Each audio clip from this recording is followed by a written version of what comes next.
السلام عليكم ورحمة الله وبركاته.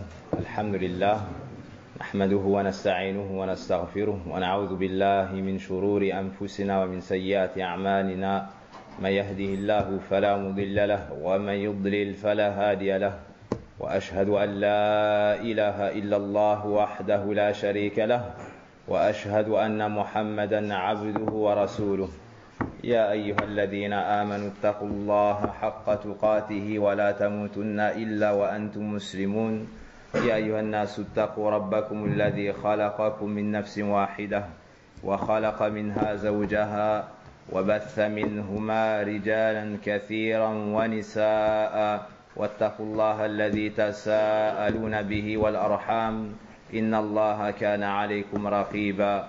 يا أيها الذين آمنوا اتقوا الله وقولوا قولا سديدا يصلح لكم أعمالكم ويغفر لكم ذنوبكم، ومن يطع الله ورسوله فقد فاز فوزا عظيما. أما بعد، فإن أصدق الحديث كتاب الله جل وعلا، وخير الهدى هدى محمد صلى الله عليه وسلم، وشر الأمور محدثاتها، وكل محدثة بدعة، وكل بدعة ضلالة، وكل ضلالة في النار. أما بعد، أحمد الله العلي الكبير رب العرش الكريم الذي يسر لنا هذا المجلس في بيت من بيوت الله لنتذاكر ما أنعم الله سبحانه وتعالى علينا وعليكم من نعمة الإسلام ونعمة الإيمان ونعمة الصلاة ونعمة حضور المساجد ونعمة حضور مجالس الذكر، نعمة الأولاد، وإن تعدوا نعمة الله لا تحصوها. On remercie Allah subhanahu wa ta'ala. On prie sur son noble prophète et messager Mohammed sallallahu alayhi wa sallam. On remercie Allah subhanahu wa ta'ala pour ses nombreux bienfaits sur nous. Et le plus grand bienfait est le bienfait de l'islam. Le bienfait de l'envoi du prophète Mohammed sallallahu alayhi wa sallam, afin de faire sortir les gens des ténèbres vers la lumière, afin de faire sortir les gens du polythéisme vers l'unicité d'Allah subhanahu wa ta'ala.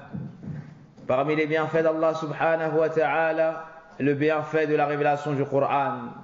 Le bienfait de la révélation du Coran. قُلْ بِفَضْلِ اللَّهِ وَبِرَحْمَتِهِ فَبِذَلِكَ فَلْيَفْرَحُوا هُوَ خَيْرٌ مِّمَّا يَجْمَعُونَ.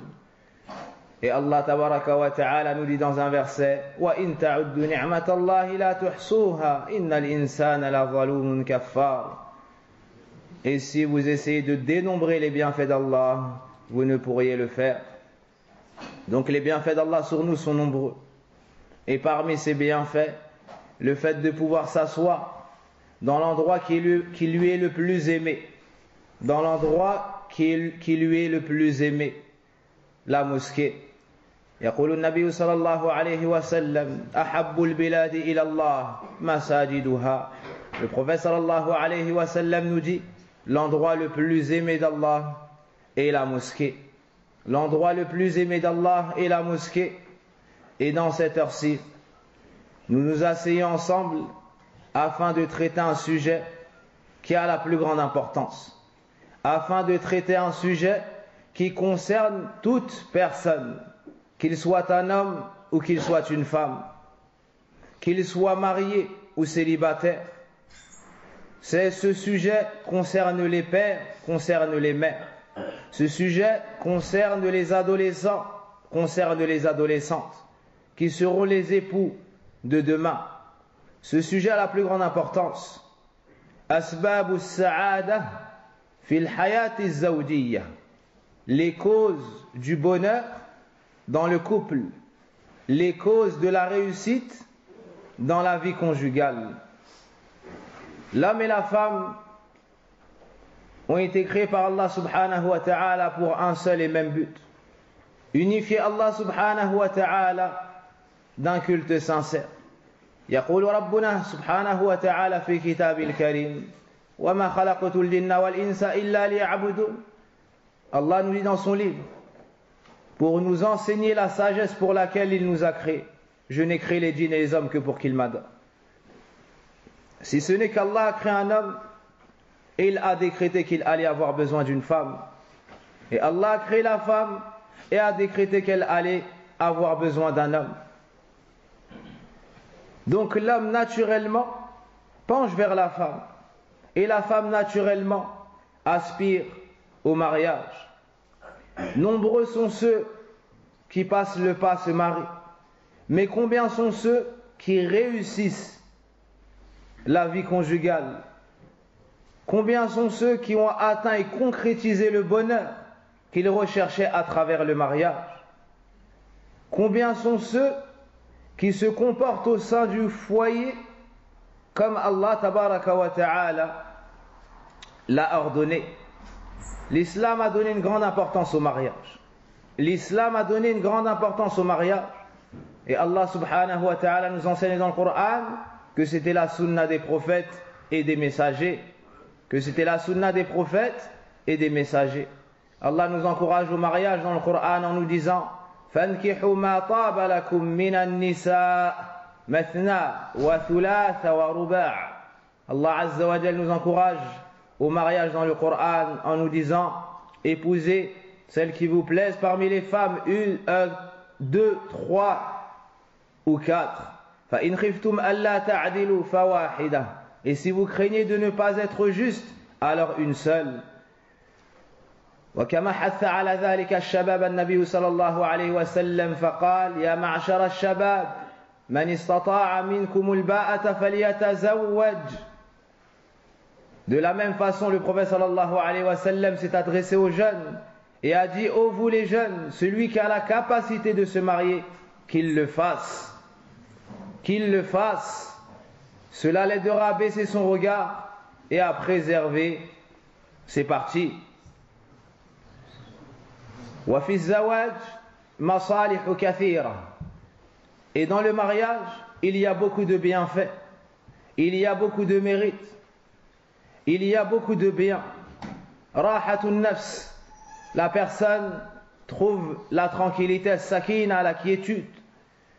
Takthiru ummati Muhammadin sallallahu alayhi wa sallam, tu vas augmenter le nombre des adeptes de la communauté du prophète Mohammed sallallahu alayhi wa sallam.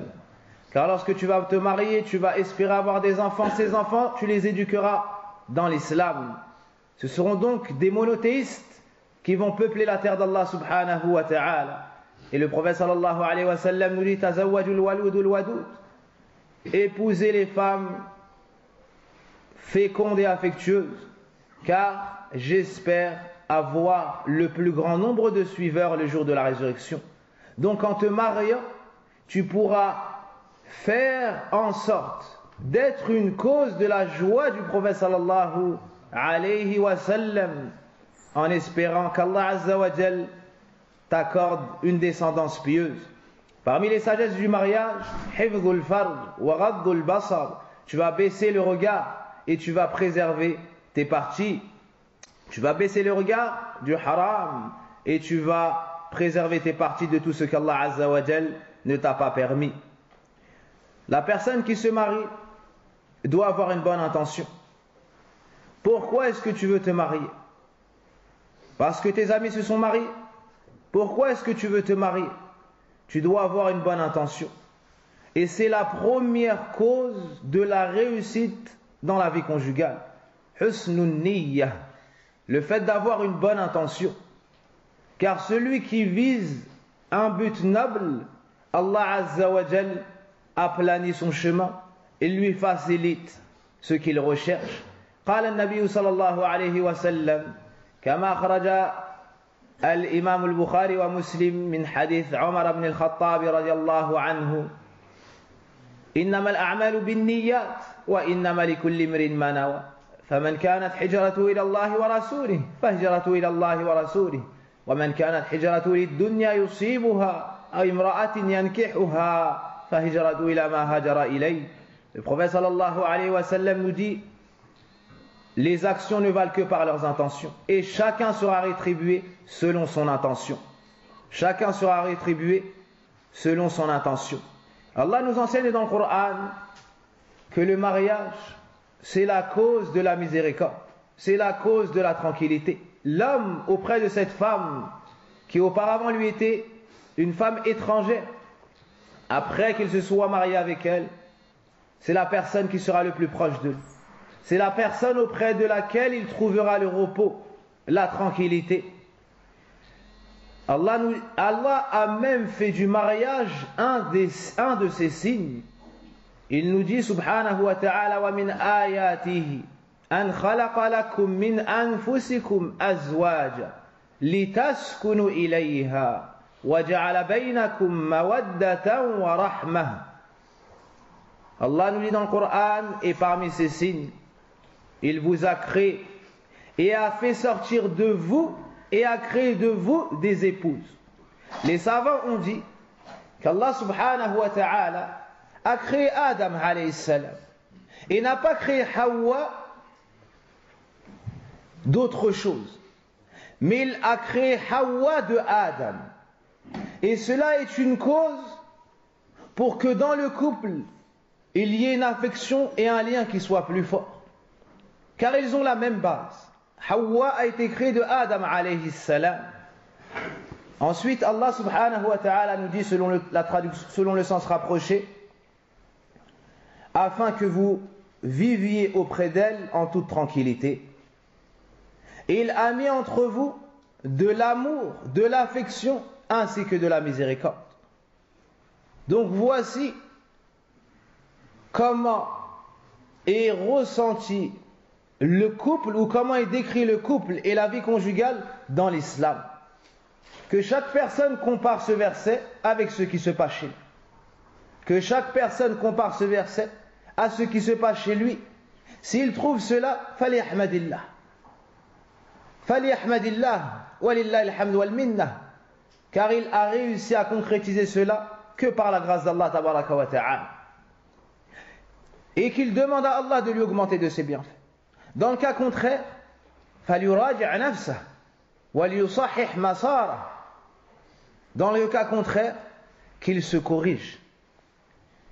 L'homme doit regarder en lui, chercher ses défauts et se corriger. La femme doit regarder en elle, chercher ses défauts et se corriger. Afin de reprendre sur des bases saines et solides. Afin de reprendre sur des bases saines et solide, car ce qui est voulu dans le couple, c'est le bien, la douceur, la miséricorde, l'affection et l'amour. Ça n'est pas les disputes, la haine, la division. إذن من أراد أن يذوق الحياة الطيبة السعيدة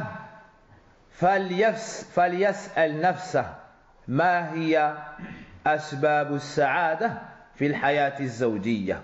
Donc celui qui veut goûter à la tranquillité et au bonheur dans son couple, qu'il se pose cette question.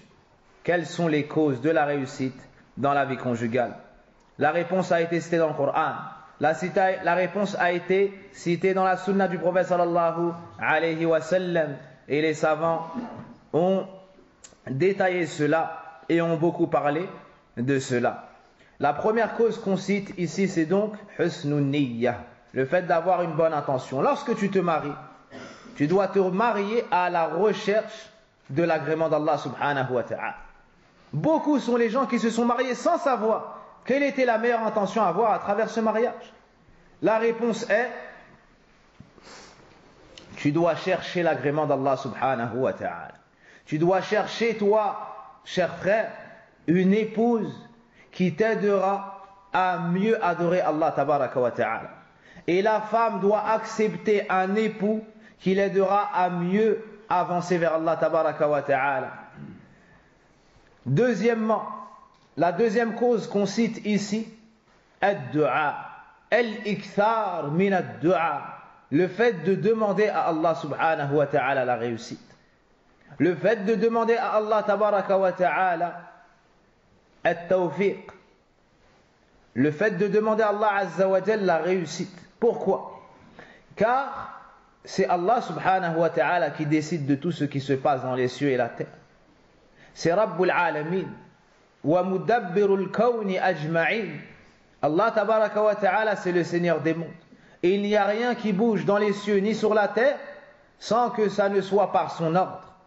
Wa amruhu idha arada shay'an an yaqula lahu kun fayakun. Et son ordre lorsqu'il veut une chose est de dire soit et la chose est.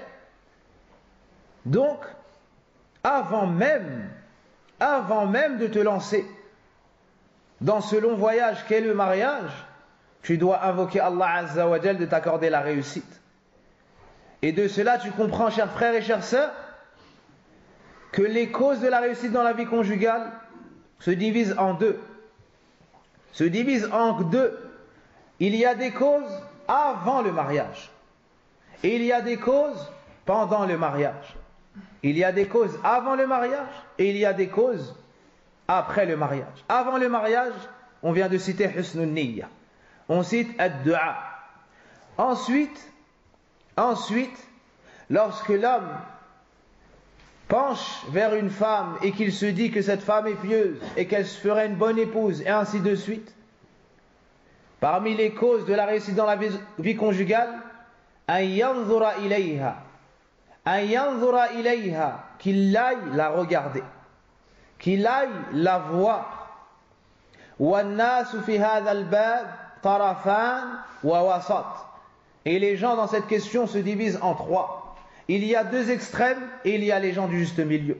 Le premier extrême sont ceux qui disent ça n'est pas permis de regarder la femme. Celui qui veut épouser ma fille, qu'il dise oui et je le marie, mais il ne pourra pas la regarder.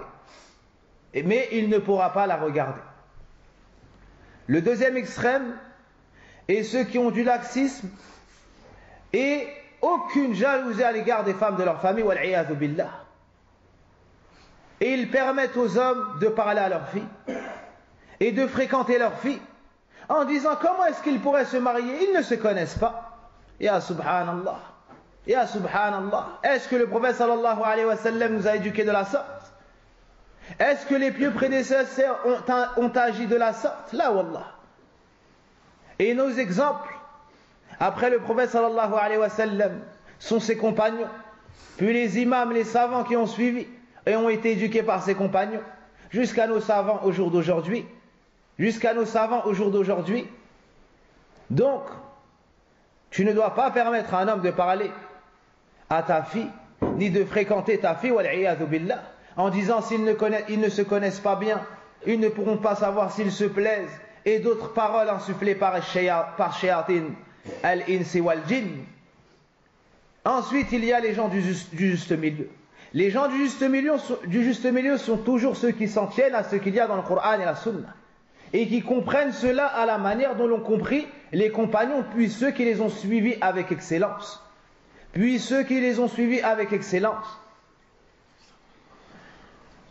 Le prophète sallallahu alayhi wa sallam a permis aux compagnons de regarder la femme lorsqu'ils veulent l'épouser.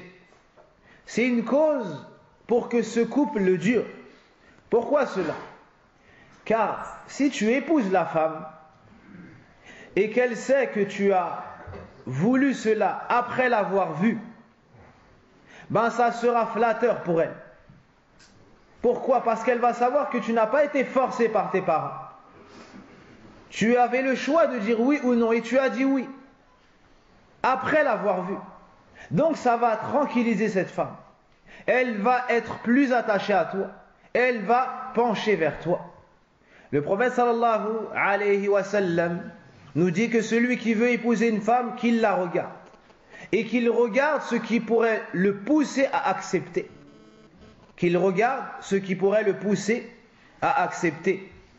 Al-Mughira ibn Shu'bah radiyallahu anhu est un compagnon qui est venu voir le prophète sallallahu alayhi wa sallam en lui disant je vais me marier avec telle femme ou je vais épouser telle femme. Il lui a dit hal ra'aytaha, mais est-ce que tu l'as vue avant de prendre ta décision?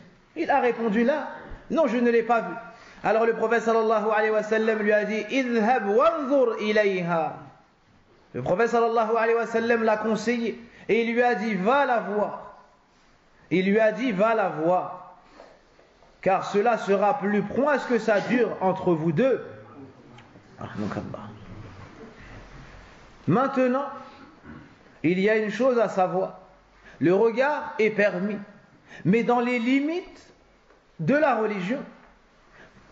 Et la plus grande condition, c'est qu'il n'y ait pas de khalwa entre l'homme et la femme. Ça ne doit pas être en privé. Ça ne doit pas être en privé. Deuxièmement, l'homme a le droit de regarder la femme même à son insu. Il peut essayer de voir ce qu'il peut voir d'elle, même à son insu, comme l'a fait un compagnon du prophète sallallahu alayhi wa sallam. Alors un tabi'i, ceux qui ont vu les compagnons mais n'ont pas vu le prophète sallallahu alayhi wa sallam, s'est étonné et a dit, il lui a dit, tu fais cela alors que tu es les compagnons du prophète sallallahu alayhi wa sallam. Il s'est caché à espionner une femme. Alors lorsqu'il l'a vu faire ça, il s'est étonné, parce que c'est quelqu'un de pieux et quelqu'un qui a vu le prophète sallallahu alayhi wa sallam et l'a fréquenté. Il lui a dit, oui, je fais cela, car j'ai entendu le messager d'Allah sallallahu alayhi wa sallam dire, lorsque l'un d'entre vous veut épouser une femme, qu'il aille la voir, et qu'il regarde ce qu'il peut voir d'elle. Ensuite, les savants ont divergé ce que l'homme pouvait voir de la femme. Ce que l'homme pouvait voir de la femme, et beaucoup disent le visage et les mains. Beaucoup disent le visage et les mains. D'autres disent, il voit la femme dans une tenue qu'elle mettrait au quotidien chez elle devant ses maharim, sans qu'elle ne s'embellisse. Wallahu a'lam. Pourquoi est-ce que les textes n'ont pas encouragé la femme, elle, à regarder l'homme? Les savants ont répondu à cela en disant que l'homme, lui, n'est pas couvert. Donc la femme n'a aucune difficulté à savoir à quoi ressemble cet homme. Contrairement à la femme qui, elle, de par sa pudeur, de par sa piété et sa hishma, elle se couvre et déteste qu'un homme étranger puisse la voir. Alors lorsqu'elle croise quelqu'un ou un étranger, elle se cache. Donc c'est difficile de pouvoir la voir. Là on parle de la femme pieuse bien évidemment. Mais la femme qui n'a pas de pudeur ni de piété, ça n'est pas la femme que tu iras demander en mariage. Ça n'est pas la femme que tu iras demander en mariage. Une des plus grandes causes de la réussite dans la vie conjugale, husnul ikhtiyar, le fait de faire le bon choix. Combien sont ceux qui vivent dans le malheur, dans la tristesse et dans les soucis, en ayant espéré vivre dans le bonheur et dans la joie, du fait qu'ils ont fait le mauvais choix et se sont précipités. Ils ont fait le mauvais choix et se sont précipités. À la première femme, ils ont dit, c'est la bonne. Et elle, au premier homme qui est venu la demander, elle a dit oui. Et ceci et cela là, prends du recul. Prends du recul. Cette femme sera la mère de tes enfants. Cette femme sera celle qui va t'accompagner dans ta vie. Cette femme sera ton amie, ton épouse, ta confidente, la mère de tes enfants, celle qui va s'occuper de tes parents. Comment est-ce que tu peux te presser pour un choix aussi important que cela? Une femme peut être la cause de ton entrée au paradis. Une femme peut être l'entrée de ta cause au paradis. Une femme peut être celle qui te réveille pour salat al-fajr alors que tu as travaillé et que tu es fatigué. Donc ne te presse pas dans ton choix et fais le bon choix. Et c'est pour cela qu'il nous a été légiféré salatul istikhar, la prière de consultation. Et c'est encore une autre cause de la réussite dans la vie conjugale, le fait de demander conseil aux personnes vertueuses, puis de remettre son affaire à Allah subhanahu wa ta'ala, celui qui connaît les choses de l'invisible et celui qui connaît les choses du futur. Le prophète sallallahu alayhi wa sallam a conseillé les hommes en disant tunkahul mar'a li arba' li jamaliha ou qala li nasabiha li maliha li jamaliha wa li diniha fadhfar bi dhat ad-din wa taribat yadak. Le prophète sallallahu alayhi wa sallam a dit dans un hadith authentique, la femme est épousée pour 4 choses. C'est-à-dire l'homme qui aspire au mariage, en général, il a penché vers cette femme pour une de ces 4 choses. Premièrement, pour son rang dans la société. lihasabiha, pour son rang dans la société. Est-ce que c'est une femme de haut rang, noble, de telle famille, et ainsi de suite, de renommée. Deuxièmement, mada, pour sa richesse. Pour sa richesse. Troisièmement, pour sa beauté. Troisièmement, pour sa beauté. Ensuite, il nous dit quatrièmement, pour sa religion, c'est-à-dire sa piété, son istiqama, sa droiture. Et il finit par un conseil en disant, choisissez la femme pieuse, la femme de religion. Et à la fin, il dit, wataribat yadak. C'est une expression utilisée chez les Arabes, et les savants ont divergé quant au sens de cette expression. Certains ont dit, c'est à l'image d'un homme qui met ses mains dans la poussière et qui cherche quelque chose de précieux. Et lorsqu'il se relève, il se lève qu'avec de la poussière. En d'autres termes, si tu ne choisis pas la femme pieuse, c'est comme si tu t'étais baissé pour prendre quelque chose d'important et tu n'étais relevé qu'avec du sable dans les mains. Donc tu as tout perdu. Donc tu as tout perdu. Si tu ne choisis pas la femme pieuse, tu auras tout perdu. Pourquoi? Le mariage, ce n'est pas un mois, 2 mois, c'est des années. Et tout fils d'Adam est pécheur. Et tout fils d'Adam a des défauts. Tout fils d'Adam a des manquements. Donc il y aura des hauts, il y aura des bas. À l'image d'un homme qui prend le bateau. Des fois, il y a du soleil. Des fois, il y a du vent. Des fois, il y a une tempête. Des fois, il y a un orage. Des fois, tu penses que tu vas mourir. Et ensuite, le beau temps revient. C'est ainsi qu'est la vie conjugale. C'est ainsi qu'est la vie conjugale. Mais selon ta science de ce sujet, tu seras plus souvent en été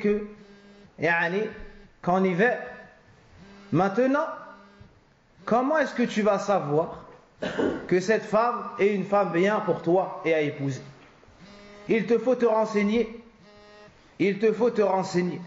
Il te faut questionner sa famille. Et ainsi de suite. La femme, de son côté, ça n'est pas à elle de faire ses démarches. C'est aux responsables. Tout comme le prophète sallallahu alayhi wa sallam a conseillé les hommes. Il a conseillé awliya ul-mar'a, les responsables de la femme. Les responsables de la femme. هذا لتعلموا أن المرأة لها قدر عظيم في ديننا ولقد اهتم الإسلام بصلاحها وإصلاحها. La femme dans l'islam a une grande place. La femme dans l'islam a une grande place.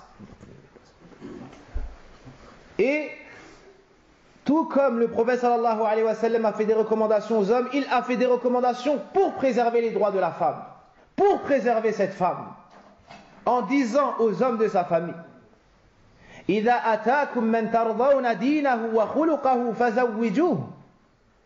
S'il vous vient un homme dont vous agréez la religion, c'est-à-dire un homme pieux, entre lui et Allah Azza wa Jal, il préserve les droits d'Allah, il préserve les limites d'Allah. وَخُلُقَهُ, ainsi que son comportement, vous agréez également son comportement, c'est-à-dire entre lui et les serviteurs d'Allah. Entre lui et les serviteurs d'Allah. فَزَوِّجُوهُ, mariez-le, acceptez sa demande, ou allez le voir et proposez-lui votre fille.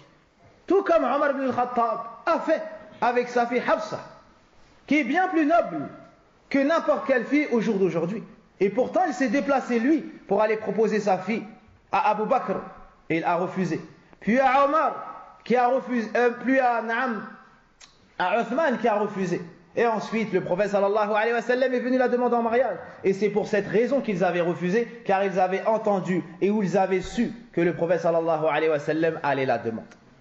Cela pour enlever une mauvaise idée reçue, un préjugé, c'est que l'homme n'a pas à aller proposer sa fille, sinon ça veut dire qu'elle n'a pas de valeur. Détrompez-vous. Hafsa radiallahu anha, ummul mu'minin, la mère des croyants, l'épouse du prophète sallallahu alayhi wa sallam, le meilleur des prophètes et messagers, la fille de Omar ibn al-Khattab radiallahu anhu, le deuxième calife de l'islam, al-Mulham, Abu Hafs radiallahu anhu, a agi de la sorte. Donc celui qui voit un homme pieux, celui qui voit un homme saint, un homme dont qui paraît sincère, un homme de noble caractère, qu'il aille le voir et qu'il lui propose sa fille. Donc, la fille ne doit pas accepter d'être mariée avec un homme qui n'est pas pieux ou qui n'a pas bon comportement. Même s'il est pieux dans ses salawats, dans son comportement avec Allah Azza wa Jal, s'il n'a pas un bon comportement avec les serviteurs d'Allah, il lui faut refuser ce mariage. Pourquoi? Pourquoi cela? Car elle va vivre avec lui au quotidien. S'il ne craint pas Allah envers les serviteurs d'Allah, Allahu a'lam ce qu'il fera de cette fille.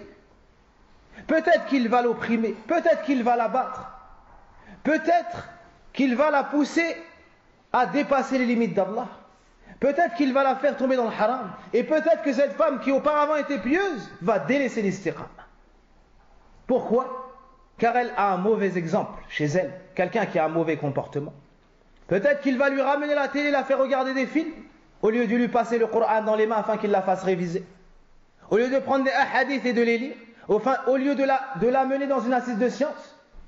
Peut-être que c'est la télé qui prendra la place de tout cela et des films où il y a beaucoup de mal. Wala hawla wala quwwata illa billah. Et c'est Allah qu'on demande de purifier la maison des musulmans de ce shaitan qui parle aux gens. La télé, cette chose qui a ramené beaucoup de problèmes dans les foyers. Et certains ont divorcé à cause de la télé. Wala hawla wala quwwata illa billah. La cause suivante qu'on cite parmi les causes de la réussite dans la vie conjugale,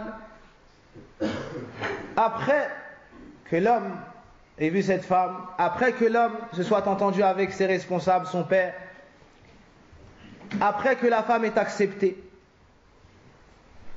Taysirul Mahr, un sujet pointilleux, le fait de faciliter la dot aux prétendants. La dot est soit proposé par le prétendant, soit demandé par la femme, soit proposé par le père. Ils s'entendent sur un bien que l'homme donne à la femme.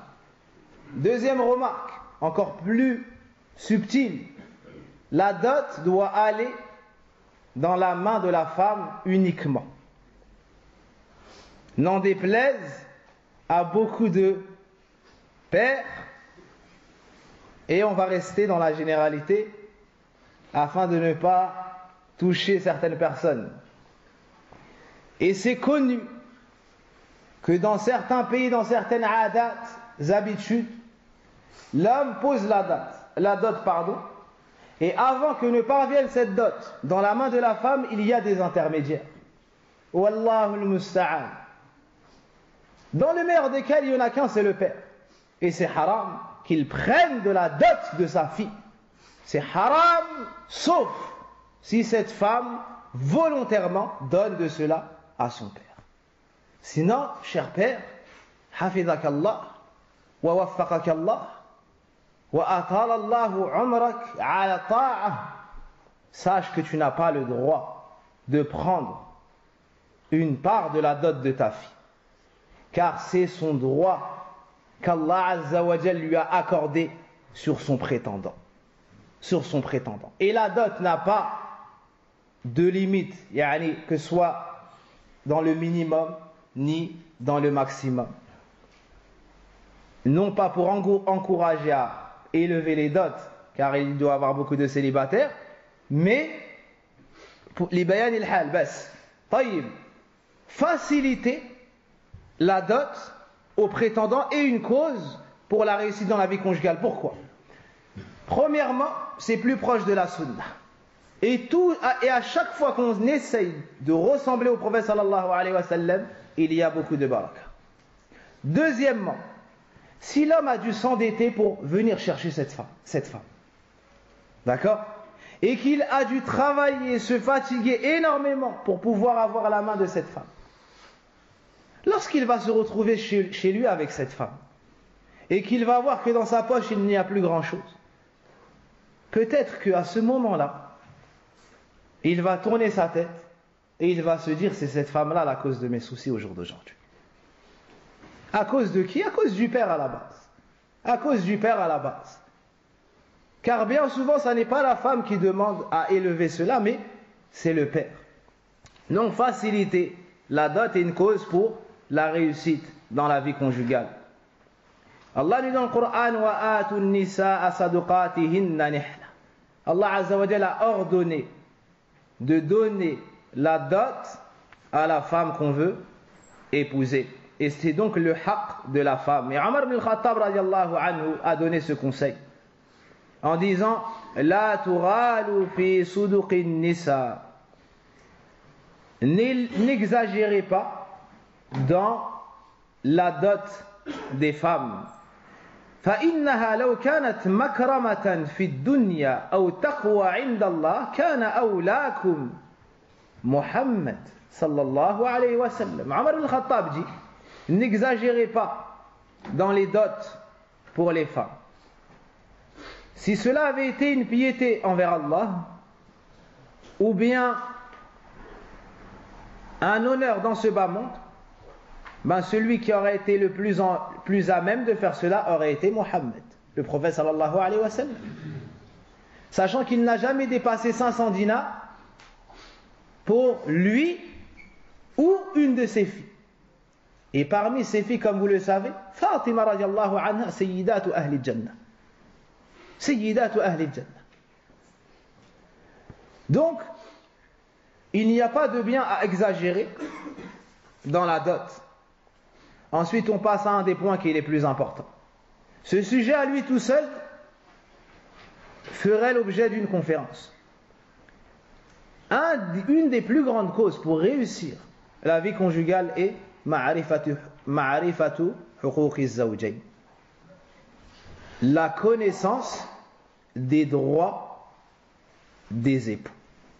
Le fait d'apprendre et d'étudier, ô toi cher frère, quels sont les droits de l'épouse sur son mari. Et le fait d'éduquer, et le fait que la femme apprenne et étudie quels sont les droits de son mari, de son futur mari, sur elle. Est-ce que c'est après le mariage qu'on doit étudier ça, ou avant même d'avoir pensé au mariage? Avant. C'est avant qu'on doit étudier cela. On commence par la femme. Pourquoi est-ce qu'on commence par la femme? Parce que le haqq que l'homme a sur la femme, c'est le haqq le plus immense qui soit, après le droit d'Allah tabaraka wa ta'ala, de l'adorer d'un culte sincère sans rien lui associer, puis le droit du prophète sallallahu alayhi wa sallam. Les savants ont dit que le haqq le plus immense chez les créatures après le prophète sallallahu alayhi wa sallam, c'est haqqul walidayn, le droit des parents. Puis lorsque la femme se marie, on prend le droit de la mère plus le droit de l'homme, du père pardon, et on met cela sur le mari. Subhanallah. Le droit le plus immense chez cette femme, à partir du moment où il y a l'aqd, ça devient le droit de son mari. Ça devient le droit de son mari. Et une des plus grandes causes de troubles dans les couples, c'est l'ignorance de la femme quant à la considération et la valeur de son mari dans l'islam. Wallahi, que la femme qui connaît la valeur du mari dans l'islam a un comportement qui est complètement différent de la femme qui ignore cela. Un comportement complètement différent de la femme qui ignore cela, même si celle-ci est pieuse. Mais avant de citer cela, une règle très importante qu'on doit retenir et noter. Al-huquq laysat ala sabil al-muqabala. Les droits, c'est pas un échange. Si tu es gentil avec moi, si tu m'achètes ce que je veux, je t'obéis et je m'embellis pour toi. C'est pas comme ça que ça marche. Allah Azza wa Jalla a ordonné ça, elle le fait. Allah lui a ordonné ça, il le fait. C'est comme ça que c'est dans l'islam. Amma t'es gentil avec moi, je suis gentil, t'es pas... Ils sont mariés, c'est des adultes. Ça c'est chez les enfants. Amma maintenant que tu es un adulte et que tu as la capacité de te marier, tu es mukallaf. Et bien avant ça, tu étais mukallaf, tu es responsable. C'est une responsabilité. Et si qui dit responsabilité, dit jugement, dit rétribution, dit paradis, dit enfer. Donc c'est pas quelque chose de futile. les droits, on doit s'en acquitter. Les droits, on doit s'en acquitter. Quelle que soit la piété ou les manquements de l'époux qui est en face. Donc, délaissez cette excuse qui n'a aucun poids chez Allah tabaraka wa ta'ala, ni dans sa religion. Ya akhi, pourquoi est-ce que tu l'as opprimée? Non mais elle me fait pas ça, elle me fait pas ça, elle me fait pas ça. Pourquoi est-ce que tu l'as frappée? Pourquoi est-ce que tu as été injuste envers elle? Pourquoi est-ce que tu n'achètes pas les choses? Pourquoi est-ce que tu ne fais pas les courses? Pourquoi est-ce que tu refuses de payer le loyer? Ça c'est des haqa'iq murrah. Ça c'est des vérités qu'on dit et c'est amer. Mais c'est pas pour dévoiler les gens, mais c'est pour corriger le problème. Et pour que chaque personne se corrige. Pour que chaque personne se corrige. Combien sont ceux qui refusent de payer le loyer? Combien sont ceux qui refusent d'acheter, de payer les courses et ainsi de suite? Certains sont arrivés à un niveau plus étonnant. C'est qu'ils refusent de payer le médecin pour la femme qui est malade. Ya subhanallah. Ya subhanallah. Hadi zawjatuk. Ahluk. Ça c'est ton épouse, la mère de tes enfants. Celle qui te fait à manger. Celle qui lave tes vêtements. Comment est-ce que tu peux être avare? C'est comme si tu étais avare envers toi-même. C'est comme si c'était une partie de toi, cette femme. En te montrant avare envers elle, c'est comme si tu te montrais avare envers toi-même. On va commencer par le droit des époux. Donc on demande à toute mère qui va éduquer sa fille d'être attentive. Et on demande à toute épouse d'être attentive. Et à toute jeune fille d'être attentive. Et on demande même aux pères et aux hommes d'être attentifs. Pourquoi? Car celui qui ne connaît pas ces droits ne pourra pas éduquer l'autre. Et les pères ont une grande responsabilité dans la faiblesse de beaucoup de femmes. Dans la faiblesse de beaucoup de femmes. Car ces hommes-là n'ont pas appris à leurs filles les droits de leur mari sur elles. يقول النبي صلى الله عليه وسلم كما في حديث أبي هريرة رضي الله عنه ما ينبغي لأحد أن يسجد لأحد ولو كنت آمرا أحدا أن يسجد لأحد لأمرت المرأة أن تسجد لزوجها يا سبحان الله لعظم حقه عليها. Le prophète sallallahu alayhi wa sallam nous dit: il ne convient pas à une personne de se prosterner devant une autre personne. Mais si j'avais ordonné à une créature de se prosterner devant une autre, j'aurais ordonné à la femme de se prosterner devant son mari. De se prosterner devant son mari, du fait que son droit sur elle est immense. Les hommes entendent ce hadith, ils sont étonnés. La question qu'on se pose, quel effet ce hadith a dans le cœur de la femme musulmane? Quel effet ce hadith a dans le cœur de la femme musulmane? Est-ce qu'elle est consciente de la valeur de son mari comme cela nous a été décrit dans ce hadith ou pas? Et ce hadith est rapporté par l'imam Ahmed. Et il est accepté par les savants du hadith. Ce hadith nous montre que le droit du mari sur son épouse est un droit qui est très élevé.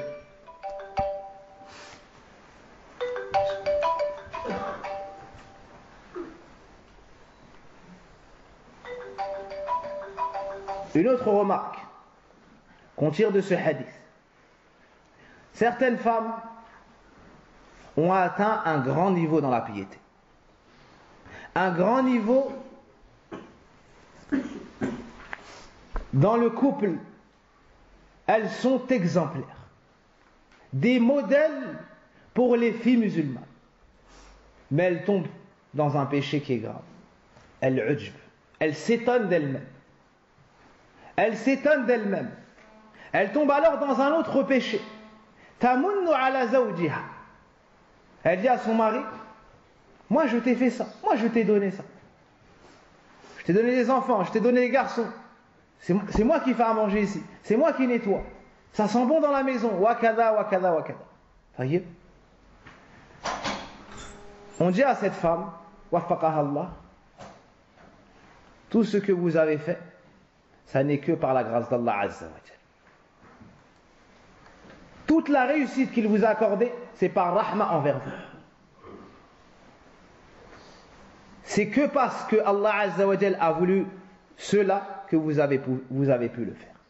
Deuxièmement, quel que soit le comportement que vous avez envers votre mari, quelle que soit la piété, la motivation que vous avez à satisfaire votre mari dans tout, sachez qu'il mérite encore plus. Sachez qu'il mérite encore plus. Comme l'ont tiré les savants de ce hadith. Et plus explicite dans le hadith suivant.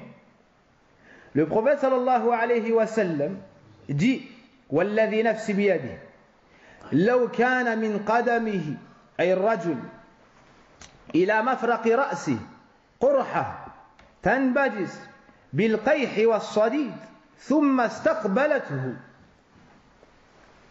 Le prophète sallallahu alayhi wa sallam nous dit, si un homme était blessé,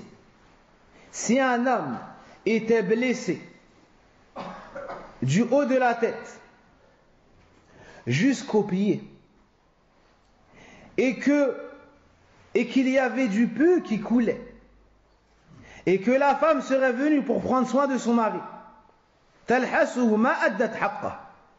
et qu'elle l'aurait soigné, quitte à même, akramakumullah, lécher cela,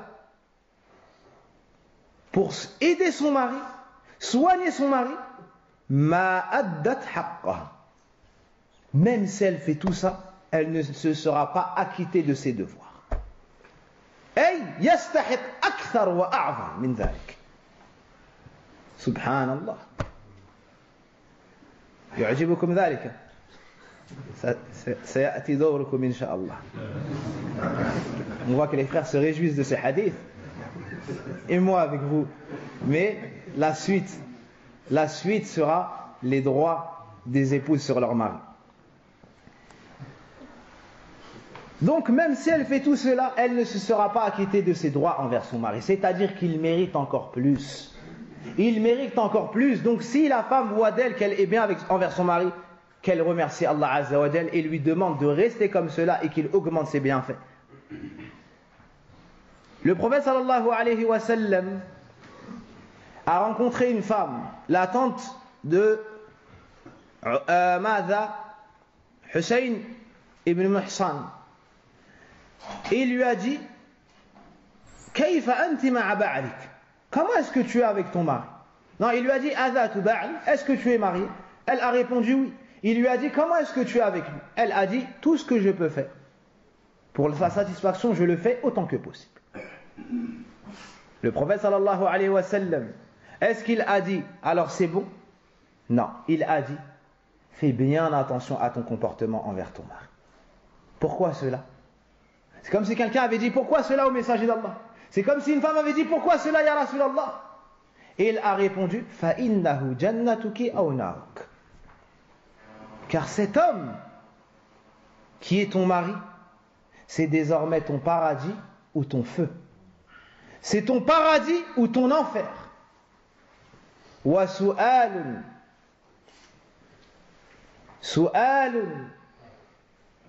إِلَى جَمِيعِ النِّسَى مِمَّنْ تَزَوَّجْنَا. Une question qu'on envoie à l'ensemble des femmes mariées. Est-ce que lorsqu'elle voit son